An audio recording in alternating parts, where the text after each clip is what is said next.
திமுக அமைச்சரவையில் காங்கிரஸ் கட்சி சார்பில் கிள்ளியூர் சட்டமன்ற உறுப்பினர் ராஜேஷ்குமார் மற்றும் மேலூர் சட்டமன்ற உறுப்பினர் விஸ்வநாதன் ஆகியோர் இடம்பெற்றுள்ளனர்.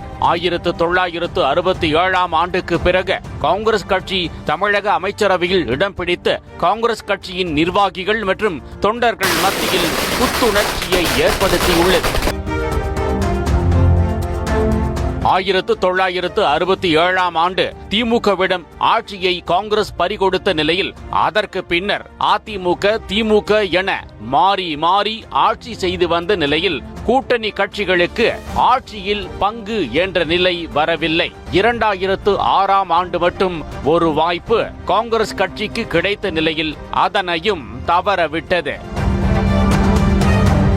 2006 சட்டமன்ற தேர்தலின் போது திமுக 96 இடங்களில் மட்டுமே வெற்றி பெற்ற நிலையில் காங்கிரஸ் மற்றும் பாமகவின் ஆதரவோடு ஆட்சி அமைத்தது. அப்போது கூட கூட்டணி கட்சிகளுக்கு திமுக ஆட்சியில் பங்கு கொடுக்கவில்லை என்ற விமர்சனம் தற்போது வரை உள்ளது.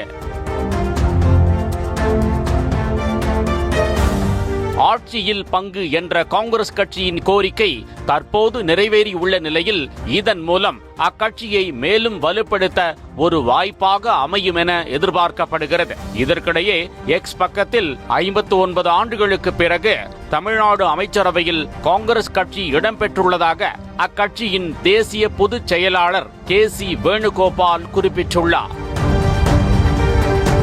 உள்ளாட்சி தேர்தலிலும் கூட்டணி கட்சிகளுக்கு உரிய பிரதிநிதித்துவம் வழங்கப்படும் என தாவேகவின் சார்பில் அறிவிக்கப்பட்டுள்ளதால் எதிர்பார்ப்பு அதிகரித்துள்ளது.